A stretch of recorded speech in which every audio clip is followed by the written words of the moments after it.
बिस्मिल्लाहिर्रहमानिर्रहीम। अस्सलाम वालेकुम स्टूडेंट्स, मेरा नाम है फैज़ान और मैं आपको डबल सी कोचिंग में खुशामदीद कहता हूँ। जैसा कि आप सब लोग जानते हैं कि हमने 9th क्लास की केमिस्ट्री स्टार्ट की थी, उसका हम चैप्टर नंबर 7 डिस्कस कर रहे थे जो कि है एसिड बेस केमिस्ट्री। हमने पिछले लेक्चर में इनका इंट्रोडक्शन देखा है कि एसिड और बेस एक्चुअल में होते क्या हैं, और अब हम एसिड और बेस के ऊपर मुश्तमिल कुछ कॉन्सेप्ट, कुछ थ्योरीज पढ़ेंगे। ठीक है, जिसके अंदर हमारी बुक के अंदर ना दो थ्योरीज पेश की गई हैं, एक आर्हीनियस की और दूसरी है ब्रोंस्टेड लोरी कॉन्सेप्ट। ठीक है कि भी इन साइंटिस्ट ने देखें वक्त के साथ साथ ना जैसे जैसे मजीद अगर मैं बात करूं, मतलब कि बहुत पहले की बात करूं, 18वीं सदी या 17वीं सदी की मैं बात करूं, तो तब जो साइंटिस्ट थे उन्होंने अपने तरीके से एसिड और बेस को डिफाइन किया। हर जमाने के अंदर वो एसिड और बेस को डिफाइन करते रहे, लेकिन वो जैसे जैसे मजीद साइंस के अंदर मजीद तरक्की होती गई, वो जो एसिड और बेस के कॉन्सेप्ट थे ना वो गलत साबित होते गए। अब तो उस चीज को मद्देनजर रखते हुए मोलिक्यूलर लेवल पर, मैं ये लफ्ज लिख रहा हूं, मोलिक्यूलर लेवल पर, मोलिक्यूलर लेवल, ठीक है, मोलिक्यूलर लेवल पर एसिड और बेस को अगर आपने आइडेंटिफाई करना हो तो कैसे करेंगे, वो हमारे पास आर्हीनियस ने हमें बताया कि आप मोलिक्यूलर लेवल पर एसिड और बेस के दरमियान फर्क कैसे कर सकते हैं। उस एसिड और बेस के ऊपर इसने छोटी सी थ्योरी पेश किया जो कि आज हम उसको डिटेल में देखेंगे कि हमारे पास एसिड और बेस एक्चुअल में होते क्या हैं। अच्छा, मैं एक और चीज बता दूं कि Arrhenius concept is based on water, is based on water. जो आर्हीनियस का कॉन्सेप्ट था ना, ये पानी के ऊपर बेस का था। पानी के ऊपर बेस करने से मुराद है कि एसिड और बेस का पानी में बिहेवियर कैसा होगा, ये इस चीज के ऊपर बेस करता था कि एसिड और बेस अगर हम पानी में मिलाते हैं तो वो कैसा रवैया, कैसा बिहेवियर अख्तियार करते हैं, इस चीज के ऊपर हमारे पास आर्हीनियस ने अपना कॉन्सेप्ट दिया था। तो चलिए हम चलते हैं कि आर्हीनियस एसिड की क्या तरीका है। हमने एसिड और बेस को पहले भी डिफाइन किया था, वो तो हमने उसके टेस्ट के लिहाज से डिफाइन किया था, उनकी फिजिकल प्रॉपर्टीज के लिहाज से हमने उसको डिफाइन किया था। अब हमने एसिड और बेस को डिफाइन करना है आर्हीनियस के मुताबिक। आर्हीनियस एक साइंटिस्ट था, इसका पूरा नाम था स्वेंते आर्हीनियस। स्वेंते स्वेंते आर्हीनियस, ये इसका कंप्लीट नाम था, जो कि एक स्वेडिश केमिस्ट था, स्वेडिश का रहने वाला था। ठीक है, इसने क्या किया, इसने कहा कि acid is a substance which dissociate in water to give H plus ion. अच्छा देखिए, डिसोसिएट का मतलब होता है टूटना। तो कहता है कि एसिड एक ऐसी शय है कि जिसको पानी के अंदर जब डिसॉल्व किया जाए, ठीक है, पानी के अंदर जब डिसॉल्व किया जाता है तो ये क्या करती है, यानी कि तोड़ा जाता है, डिसोसिएट किया जाता है, तो मतलब ये क्या कर देती है, ये H प्लस आइन देती है। ठीक है, अब जरा इसकी मिसाल देखिएगा। इसकी मिसाल के अंदर रखा मिनरल एसिड्स की बात करें, जैसे कि मैंने अपने पिछले लेक्चर में बताया था, मिनरल एसिड्स हमारे पास है HCl की। अगर हम बात करें तो देखें, HCl को जब आप वाटर में डिसोसिएट करेंगे, पानी के अंदर आप जब इसको डालेंगे तो ये हमारे पास क्या बनाएगा, यहां से ये हाइड्रोजन निकलेगा H प्लस, ठीक है, और साथ में ये Cl नेगेटिव बनाएगा। अच्छा जरा ये तवज्जो दे, ये हाइड्रोजन, ये जो यहाँ से हाइड्रोजन निकलेगा ना, यहाँ से ये हाइड्रोजन इस वाटर में ऐड होगा और ये बना देगा H। देखें, दो हाइड्रोजन पहले, एक ये ऐड हो जाएगा, H3O पॉजिटिव बना देगा। ठीक है, ये हमारे पास कहलाता है हाइड्रोक्सोनियम आयन। हमारे पास कहलाता है हाइड्रोक्सोनियम, हाइड्रोक्सोनियम आयन। वो कहता है कि हमारे पास एसिड एक ऐसी शय है जब वाटर में डिसोसिएट होती है तो यहाँ तो H प्लस देती है और हमारे पास देती है हाइड्रोक्सोनियम आयन, यहाँ हाइड्रोक्सोनियम आयन हमारे पास बनता है। ठीक है, देखें HCl, ये हमारे पास एक एसिड है, जरा तवज्जो दीजिएगा इधर।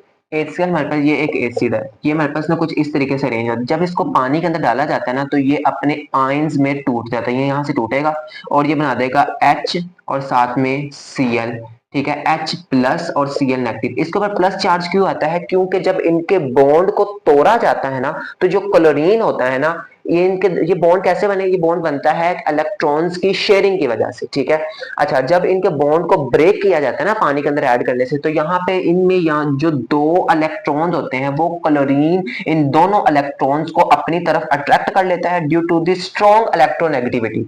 इलेक्ट्रोनेगेटिविटी ज्यादा होने की वजह से वो दोनों इलेक्ट्रॉन्स इस क्लोरीन के पास चले जाते हैं, और यहाँ पे हमारे पास सिर्फ रह जाता है हाइड्रोजन, और उस हाइड्रोजन पे हमारे पास आ जाता है पॉजिटिव चार्ज, ठीक है। और ये हमारे पास क्लोरीन के पास एक्स्ट्रा इलेक्ट्रॉन होने की वजह से इसके ऊपर आ जाता है नेगेटिव चार्ज। एक चीज आपने जरा अंडरस्टैंड करनी है कि हमेशा इलेक्ट्रॉन्स की तादाद प्रोटॉन्स की तादाद के बराबर होगी, यानी कि नेगेटिव चार्ज हमेशा पॉजिटिव चार्ज के बराबर होगा किसी भी एटम में या किसी भी मॉलिक्यूल के अंदर। लेकिन अगर किसी तरीके से आप इलेक्ट्रॉन्स उसमें से निकाल दें या ज्यादा कर दें, ठीक है, तो क्या होगा, फर्ज करें कि हमारे पास एक एटम है, ये हमारे पास एक एटम है, इसमें हमारे पास एक इलेक्ट्रॉन था, और मैं क्या फर्ज कर लेता हूँ कि भाई इसके अंदर एक ही प्रोटॉन है। अगर मैं किसी तरीके से इसमें एक और इलेक्ट्रॉन बाहर से ऐड कर दूं, ठीक है, एक और इलेक्ट्रॉन ऐड, अब इलेक्ट्रॉन कितने हो गए, दो, और प्रोटॉन कितना है, एक प्रोटॉन है, तो इलेक्ट्रॉन के ज्यादा होने की वजह से इस एटम के ऊपर नेगेटिव चार्ज आ जाएगा। और अगर मैं ये दोनों इलेक्ट्रॉन्स यहां से फर्ज करने के मेरे पास ये वही एटम है, ठीक है, इसमें एक प्रोटॉन और साथ में एक इलेक्ट्रॉन है, ठीक है, अगर मैं किसी तरीके से इस इलेक्ट्रॉन को यहां से बाहर निकाल दूं, ठीक है, बाहर निकाल दूं, तो यहाँ पे पीछे रह जाएगा सिर्फ प्रोटॉन, तो इस प्रोटॉन की वजह से इसके ऊपर चार्ज आ जाएगा पॉजिटिव। और हाइड्रोजन के केस में भी कुछ ऐसा ही होता है कि जब इसको ब्रेक किया जाता है, क्लोरीन उसके शेयरिंग इलेक्ट्रॉन जो दो इलेक्ट्रॉन्स है उनको लेकर चला जाता है, हाइड्रोजन के पास कोई इलेक्ट्रॉन ना होने की वजह से उसके ऊपर पॉजिटिव चार्ज आ जाता है, और इसी पॉजिटिव चार्ज को वो वाटर के अंदर डिसोसिएट यानी कि वाटर में डिसोसिएट होकर बनाता है हाइड्रोक्सोनियम आयन, ठीक है, ये जो हमारे हमने बनाया हाइड्रोक्सोनियम आयन। यानी कि एसिड की प्रॉपर्टी है कि जब वो पानी के अंदर डिसोसिएट होगा ना, तो हमारे पास वो क्या बनाएगा, वो बनाएगा H प्लस बनाएगा, या ठीक है, पहले यानी कि H प्लस से बनेगा, H प्लस जैसे ही बनेगा वो वाटर के साथ मिलके H3 और पॉजिटिव बना लेगा। अच्छा, पॉजिटिव क्यों, ये जरा देखिएगा कि हमारे पास वाटर का फॉर्मूला होता है H2O, यानी कि एक ऑक्सीजन अपने साथ दो हाइड्रोजन अटैच कर सकता है। ऑक्सीजन की एबिलिटी है या कैपेसिटी कह लें कि वो अपने साथ सिर्फ दो हाइड्रोजन अटैच कर सकता है। अगर आप उसकी कैपेसिटी से ज्यादा हाइड्रोजन उसके साथ अटैच करेंगे ना, तो देन उसके ऊपर पॉजिटिव चार्ज आ जाएगा। ये चीज आपने अंडरस्टैंड करनी है कि ऑक्सीजन की कैपेसिटी है कि मेरे पास वो सिर्फ दो हाइड्रोजन अटैच करता है। अगर मैं इसके साथ तीन हाइड्रोजन अटैच करूंगा ना, तो इसके ऊपर पॉजिटिव चार्ज आ जाएगा, और ये हमारे पास अब बॉटन अब ये हमारे पास हाइड्रोनियम आयन या हाइड्रोक्सोनियम आयन बन जाएगा। जैसा कि आप यहाँ पे देख सकते हैं कि हमारे पास ये वाटर था, ठीक है, यहाँ से ये HCl ने अपने एक H को निकाला और इस वाटर को दे दिया, अब वो उसे ऑक्सीजन के साथ ही अटैच हुआ है, ऑक्सीजन के साथ अटैच होने की वजह H3 और पॉजिटिव बन गया है, H3 और पॉजिटिव होने की वजह से ये हमारे पास क्या है, हमारे पास इसके ऊपर पॉजिटिव चार्ज आ गया, H3 होने की वजह से इसके ऊपर पॉजिटिव चार्ज आ गया, पॉजिटिव चार्ज आ गया, अब ये हमारे पास बन गया हाइड्रोक्सोनियम आयन बन चुका हुआ है, ठीक है, और ये हमारे पास है क्लोरीन आयन। इसकी तरह हम एक और मिसाल ले सकते हैं, देखिएगा हमारे पास ये है H2SO4 सल्फ्यूरिक एसिड, जब सल्फ्यूरिक एसिड वाटर में डिसोसिएट होता है, तो ये हमारे पास दो, देखें यहाँ पे कितने हाइड्रोजन है, दो हाइड्रोजन है, यहाँ पे कितने थे, एक, तो एक हाइड्रोजन, तो एक हमारे पास बना था H3O पॉजिटिव, अब मेरे पास दो हाइड्रोजन है तो हमारे पास बनेंगे 2H3O पॉजिटिव और साथ में SO4 नेगेटिव। तो यहाँ पे हमारे पास ये टू यहाँ पे आप लगा लें तो हमारे पास ये बैलेंस हो जाएगा, ठीक है, जरा तवज्जो दीजिएगा, दो हाइड्रोजन ये, दो दो चार, दो दो चार हाइड्रोजन ये, और दो ये, कितने हो गए, छह, छह हाइड्रोजन, और देखिएगा दो ऑक्सीजन, तो तीन दो छह हाइड्रोजन, और ये दो इस हाइड्रोजन का भी, ये दो इस ऑक्सीजन का भी, दो ऑक्सीजन, दो ऑक्सीजन और छह हाइड्रोजन, ये हमारे पास हो गए कंप्लीट, बैलेंस हो गई। इक्वेशन को बैलेंस करना बहुत इंपॉर्टेंट है, ठीक है। तो जब हमारे पास एसिड डिसोसिएट होता है तो हमारे पास यहाँ तो हाइड्रोजन H प्लस बनेगा, साथ में यहाँ हमारे पास हाइड्रोक्सोनियम आयन बनेगा, यानी कि पहले H प्लस बनना है, वो H प्लस वाटर के साथ मिलके, वो H प्लस जब वाटर के साथ मिलता है ना, तो हमारे पास क्या बना देता है, हमारे पास H3O पॉजिटिव बना देता है। अच्छा, अब जरा देखिएगा हमारे पास बेस की तरफ, base is a substance which dissociate in water to give OH negative. वो कहता है कि बेस हमारे पास एक ऐसी शय है कि जो जब ये पानी के अंदर डिसोसिएट होती है ना, तो ये हमारे पास बनाती है OH नेगेटिव बनाती है, OH नेगेटिव। अच्छा, OH नेगेटिव जरा इसकी मिसाल तरह देखिएगा, ये हमारे पास है बेस NaOH, इसका नाम है सोडियम हाइड्रोक्साइड, ये वही बेस है जो हमारे पास साबुन बनाने के लिए इस्तेमाल होती है। जब हमारे पास ये वाटर में डिसोसिएट होती है, ठीक है, तो ये हमारे पास क्या बनाती है, ये जरा देखिएगा एरोस, ये हमारे जब ये वाटर में डिसोसिएट होते हैं हमारे पास Na+ और साथ में OH नेगेटिव हमारे पास बनता है। जरा तवज्जो दीजिएगा क्लास। हमारे पास ये जब यहाँ से डिसोसिएट होती है ना इस तरीके से, तो डिसोसिएट होकर तो Na पॉजिटिव और साथ में OH नेगेटिव बनाती है। मैं आपको एक चीज बता देता हूँ कि जितनी भी हमारे पास मोस्टली जितनी भी बेसिस होती है ना, उन सब के साथ एक मेटल अटैच होती है, साथ में OH ग्रुप लगा होता है, ठीक है। और मेटल हमेशा पॉजिटिव होती है। जरा समझ दीजिएगा कि बेसिस में हमारे पास ये, जरा मैं कुछ बेसिस लिख रहा हूँ, NaOH, KOH, CaOH2, MgOH2, Al, OH3, BaOH2, LiOH। अच्छा, ये सारी के सारी बेसिस हैं। बेसिस कैसे बेसिस हैं, देखिए इस तारीफ के मुताबिक, base is a substance which dissociate in water to give OH। Base एक ऐसी शय है जो पानी में OH नेगेटिव देती है, और OH नेगेटिव उसी वक्त देगी ना जब उसके पास OH होगा, ठीक है। तो आप जरा तवज्जो दें, क्या इन सब के अंदर OH आपको नजर आ रहा है, ये देखें OH। तो इसका मतलब है कि ये सारी की सारी चीजें ये सारी की सारी चीजें क्या है, बेसिस हैं, ठीक है। अच्छा, अब ना इन बेसिस के से पहले OH से OH, इन बेसिस के अंदर OH से पहले जो चीज लगी है ना, जैसे कि Na, K, Ca, Mg, Al, Ba और Li, sodium, potassium, calcium, magnesium, aluminium, barium और लिथियम, ये सारी की सारी मेटल्स हैं। और आपको एक चीज अभी से मैं कंफर्म कर दूं कि metal have the positive character, metals are the metallic, positive metallic character, ठीक है। इनका जो करेक्टर होता है ना वो पॉजिटिव होता है। मेटल्स हमेशा, ये जितनी भी मेटल्स है ना, ये मैं यहाँ पे जरा मेंशन कर देता हूँ, थोड़ा सा साफ कर दें हम इसको। जी, हम इसको थोड़ा सा साफ कर देते हैं। तो मैं यहाँ पे एक लाइन लिख देता हूँ कि metals metals are always positive, metals have always have always positive metallic character।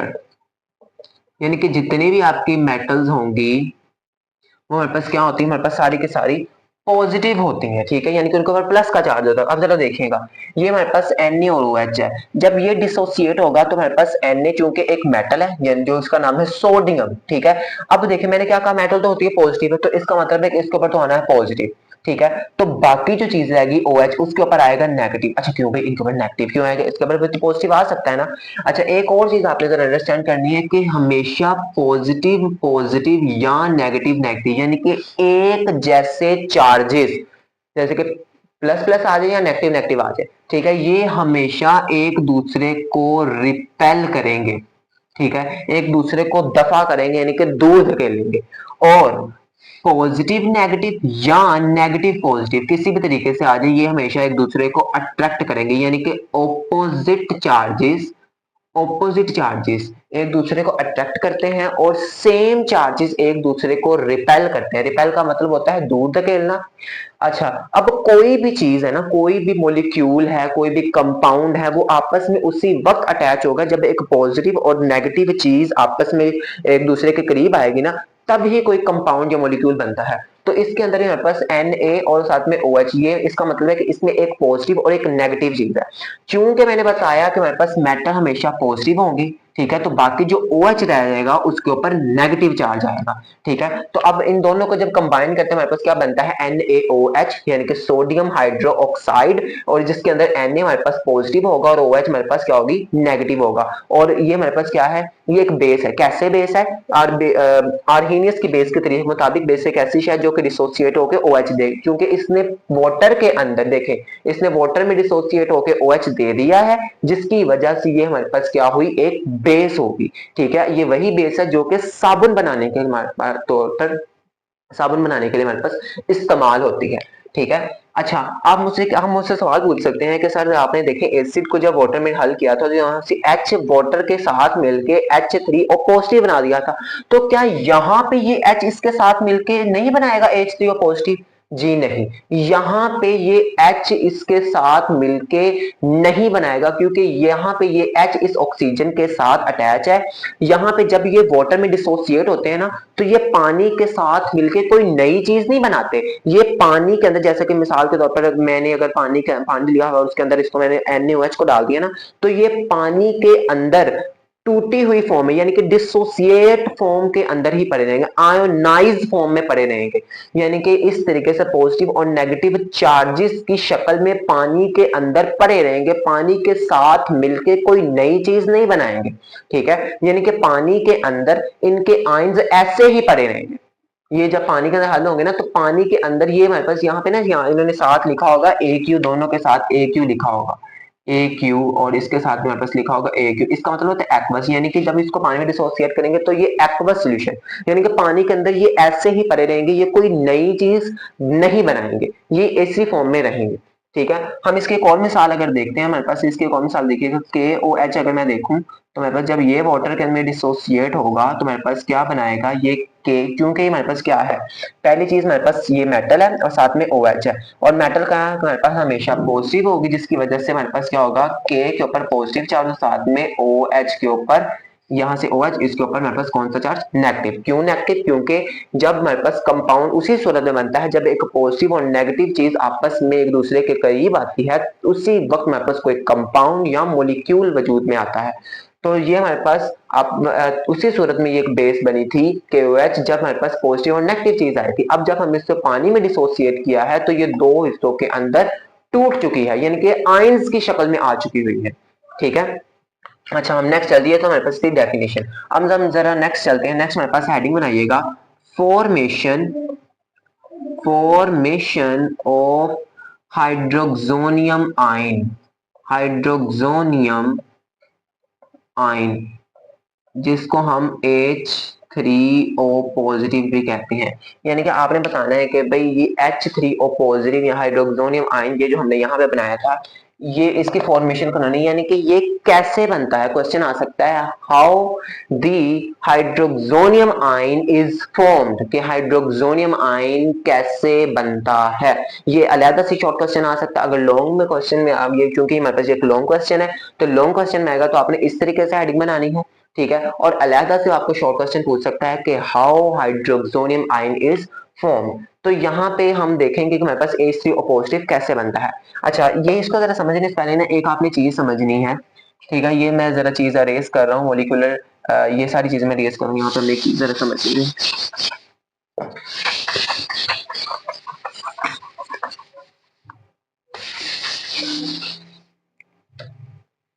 हाँ, जी जरा देखिएगा, मैं ना हाइड्रोजन के एटम की बात करने लगा हूँ। हाइड्रोजन एटम, हाइड्रोजन एटम सबसे छोटा एटम है। ठीक है, the smallest atom present in the world is the hydrogen atom. तो हम हाइड्रोजन एटम की बात करते हैं।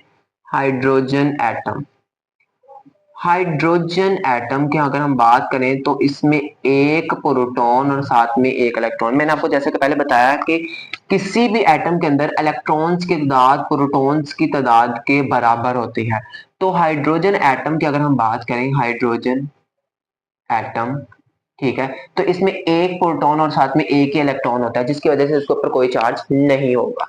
अच्छा, अब ना अगर मैं किसी तरीके से इसका इस इलेक्ट्रॉन को यहां से बाहर निकाल दूं, यहां से बाहर निकाल दूं, तो हमारे पास ये क्या सीन हो गया, ये इलेक्ट्रॉन यहां से बाहर निकाल दिया अगर हमने, तो यहाँ पे ये जो शेल था जिसके अंदर इलेक्ट्रॉन मूव कर रहा था, ये भी खत्म हो जाएगा। पीछे क्या रह जाएगा, पीछे सिर्फ रह जाएगा एक प्रोटॉन, क्योंकि हाइड्रोजन एटम में न्यूट्रॉन न्यूट्रॉन एन होता ही नहीं है, तो इलेक्ट्रॉन मैंने निकाल दिया। ठीक है, तो पीछे बाकी मेरे पास वो शेल भी खत्म हो गया जिसमें इलेक्ट्रॉन था, बाकी रह गया सिर्फ न्यूक्लियस के अंदर प्रोटॉन। तो मैं कह सकता हूं, अच्छा, तो मैं यहाँ पे जरा देखिएगा कि हाइड्रोजन एटम की बात कर रहे थे। अब जैसे मैंने इलेक्ट्रॉन निकाला, इलेक्ट्रॉन निकाला तो हमारे पास क्या हो गया, इसके ऊपर आ गया H और इसके ऊपर आ गया पॉजिटिव चार्ज। पॉजिटिव चार्ज क्यों आया, क्योंकि जरा देखिएगा कि अगर मेरे पास 5 प्रोटॉन यानी कि 5 प्रोटॉन और 5 इलेक्ट्रॉन हो, इन दोनों को माइनस करें तो आंसर आता है 0। लेकिन अगर मेरे पास 5 प्रोटॉन और 4 इलेक्ट्रॉन हो जाए तो आंसर क्या आएगा? 1। कौन सा? 1 आंसर आता है, लेकिन कौन सा आंसर आएगा? पॉजिटिव के अंदर हमारे पास आंसर आता है। कुछ ऐसा ही है। यानी कि अगर आपके पास इलेक्ट्रॉन्स की तादाद में इजाफा हो जाता है तो इसके ऊपर चार्ज आ जाएगा नेगेटिव। अगर इसके ऊपर हमारे पास प्रोटॉन की तादाद में इजाफा हो जाता है तो कौन सा चार्ज आ जाएगा? पॉजिटिव चार्ज आ जाएगा। कुछ ऐसा ही है। अच्छा, अब आप यहाँ पे देखिए कि मैंने चूंकि इलेक्ट्रॉन को निकाल दिया है, इलेक्ट्रॉन निकल चुका हुआ है, पीछे क्या रहेगा? हमारे पास सिर्फ प्रोटॉन रहेगा। प्रोटॉन रहने की वजह से इसके ऊपर चार्ज आ गया है पॉजिटिव। तो मैं कह सकता हूं कि ये जो हमारे पास जो H प्लस है, चूंकि इसमें सिर्फ प्रोटॉन ही है, कोई और चीज अवेलेबल नहीं है, तो मैं कह सकता हूं कि ये हमारे पास क्या है? ये एक प्रोटॉन ही है। यानी कि H प्लस को मैं प्रोटॉन कह सकता हूं, यानी कि इसका दूसरा नाम क्या होगा? प्रोटॉन होगा। H प्लस हाइड्रोजन आयन का दूसरा नाम प्रोटॉन होगा। क्यों प्रोटॉन होगा? प्रोटॉन इस वजह से होगा क्योंकि उसमें से जब आप इलेक्ट्रॉन को निकाल देंगे तो उसका वो शेल भी खत्म हो जाएगा। सिर्फ न्यूक्लियस के अंदर एक प्रोटॉन रह जाने की वजह से हम इसको कह सकते हैं कि हमारे पास ये जो H प्लस है, ये हमारे पास क्या है? एक प्रोटॉन है। ठीक है, जो कि हमारे पास क्या है कि क्योंकि इसमें इलेक्ट्रॉन कोई नहीं है तो हमारे पास ये क्या है? एक प्रोटॉन रह गया। अब जरा देखिए, अब मेरे पास क्या होगा? वो कहता है कि मेरे पास हाइड्रोक्सोनियम आयन की फॉर्मेशन कैसे होती है। जो मेरे पास हाइड्रोजन है ना, वो कहता है कि हाइड्रोजन हाइड्रोजन आयन और प्रोटॉन की बात करूंगा। हाइड्रोजन आयन या प्रोटॉन एक ही बात है। दो एक चीज एक है, नाम डिफरेंट है। हाइड्रोजन आयन या proton has very small size and have high charge density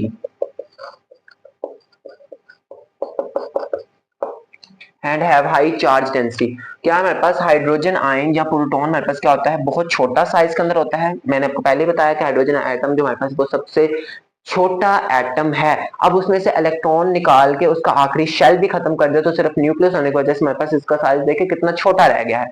छोटा साइज है और देखिए सिर्फ प्रोटॉन है।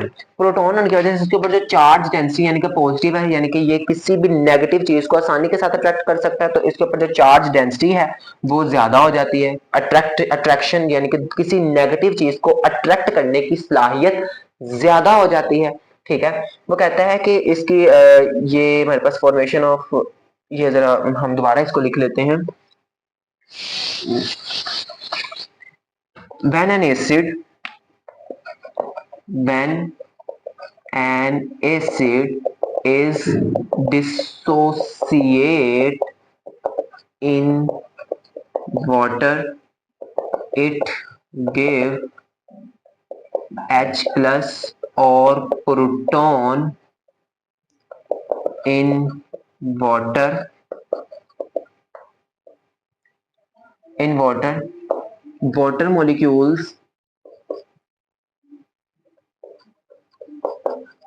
water molecules take participate in reaction and resultantly surround the H plus। ठीक है, the H plus due to small size of H plus and high charge density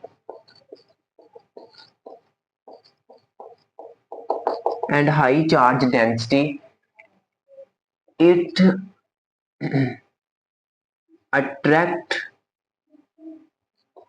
the lone pair of lone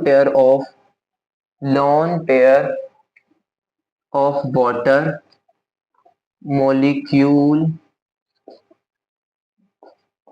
and form the bond। जरा हम इसको equation से समझने की कोशिश करते हैं। देखिएगा कि जब हमारे पास H प्लस यानी कि एसिड को पानी में डाला तो उसने क्या किया, H प्लस बना दिया। पानी के अंदर जैसे H प्लस बना तो पानी हमारे पास H2O की अगर हम बात करें, हमारे पास जो वाटर होता है, ठीक है। अच्छा, इसमें ना वाटर जो है ना, वाटर वाटर की हम जरा बात कर लेते हैं। वाटर हमारे पास जो है पानी, इसके कुछ इस तरीके से इसकी स्ट्रक्चर होती है, ठीक है। पानी के ना ऑक्सीजन के पास दो लोन पेयर पड़े होते हैं। ये जो मैंने दो डॉट्स लगाए ना, ये दो और ये दो, इनको कहते हैं लोन पेयर। लोन पेयर से मुराद है तन्हा पड़ा हुआ जोड़ा। इलेक्ट्रॉन्स का वो जोड़ा जिन्होंने बॉन्डिंग में हिस्सा नहीं लिया वो लोन पेयर कहलाता है।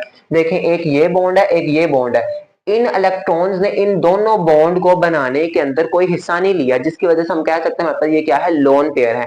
अच्छा, चूंकि ये हमारे पास क्या है, इलेक्ट्रॉन्स के जोड़े हैं, यानी कि इलेक्ट्रॉन्स के पेयर हैं, और आपको पता है इलेक्ट्रॉन्स के ऊपर कौन सा चार्ज होता है, नेगेटिव। इनके ऊपर नेगेटिव चार्ज है। और देखें, यानी कि यहाँ पे होंगे हमारे पास दो लोन पेयर पड़े होंगे। ऑक्सीजन के पास दो लोन पेयर होते हैं, दो लोन यानी कि दो इलेक्ट्रॉन्स के जोड़े, यानी कि टोटल चार इलेक्ट्रॉन्स जिन्होंने किसी के अंदर टेक पार्ट नहीं किया होता, ठीक है। इसके ऊपर होता है पॉजिटिव चार्ज। ये जैसे ही इन नेगेटिव इलेक्ट्रॉन्स को देखता है ना, ये उनकी पागलों हो जाके ना, पागल होकर उनकी तरफ, दीवानों की तरफ भागता है और उनके साथ जाके कोऑर्डिनेट कोवेलेंट बॉन्ड बनाता है। जरा देखिएगा, ये हाइड्रोजन इन इलेक्ट्रॉन्स की तरफ अट्रैक्ट होके क्या करेगा, ये हमारे पास देखें, ये ऑक्सीजन, मैंने बताया कि हमारे पास ये वाटर की स्ट्रक्चर है, तो हम वाटर की स्ट्रक्चर वैसे ही बना लेते हैं। ये ऑक्सीजन, इसके साथ ये हाइड्रोजन, इसका अपना, और ये इसका अपना हाइड्रोजन। यहाँ पे एक इलेक्ट्रॉन का जोड़ा, और इस जोड़े के साथ जब वो अट्रैक्ट होगा तो ये हमारे पास कुछ इस तरीके से बनाएगा। यानी कि यहाँ पे आप बना लें, यहाँ पे बना लेते हैं हम ये हाइड्रोजन, ठीक है। यानी कि ये पॉजिटिव इस लोन पेयर के साथ, दोनों में से किसी के साथ भी हो सकता है, आप ऊपर भी बना सकते हैं, नीचे भी बना सकते हैं, इसके साथ अट्रैक्ट होके कोऑर्डिनेट कोवेलेंट बॉन्ड बनाएगा। अच्छा, अब जरा एक और चीज देखिएगा। मैंने आपको बताया था कि ऑक्सीजन की कैपेसिटी है कि वो अपने साथ दो हाइड्रोजन अटैच करता है। अगर वो उससे ज्यादा करेगा तो क्या चार्ज आ जाएगा, पॉजिटिव। अब देखिए, इस ऑक्सीजन के पास पहले दो हाइड्रोजन थे, इसने तीसरे हाइड्रोजन को भी अपने साथ अटैच कर लिया। तीसरा हाइड्रोजन जैसे है आया, उसकी कैपेसिटी से ज्यादा आ गया हाइड्रोजन, जिसकी वजह से इसके ऊपर हमारे पास कौन सा चार्ज आ जाएगा, पॉजिटिव। यहाँ पे लगा सकते हैं, यहाँ पे नहीं लगाना, तो यहाँ पे भी हमारे पास पॉजिटिव चार्ज लगाया जा सकता है। अब जरा देखें, H प्लस इसके लोन पे अपने छोटे साइज और हाई चार्ज डेंसिटी की वजह से इसके लोन पेयर की तरफ अट्रैक्ट होता है, और लोन पेयर के साथ कोऑर्डिनेट कोवेलेंट बॉन्ड बनाकर ये हमारे पास क्या करता है, H3O पॉजिटिव आयन की फॉर्मेशन, यानी कि हाइड्रोक्सोनियम आयन की फॉर्मेशन होती है। देखें, एक ऑक्सीजन तीन हाइड्रोजन, इसको मैं लिख सकता हूँ H3O पॉजिटिव। यही चीज हमने बनानी थी, ले हमने इसकी फॉर्मेशन कर ली और हमने इसके मुतालिक थोड़ा सा लिख भी लिया है। हमारे पास कैसे, हमारे पास H3O पॉजिटिव शॉर्ट क्वेश्चन है, इंपॉर्टेंट शॉर्ट क्वेश्चन, आपने लाजमी तैयार करना है कि हमारे पास H3O पॉजिटिव आयन की फॉर्मेशन कैसे होती है, ठीक है। ले जी, ये था हमारा आज का लेक्चर। मिलते हैं हम अपने अगले लेक्चर में।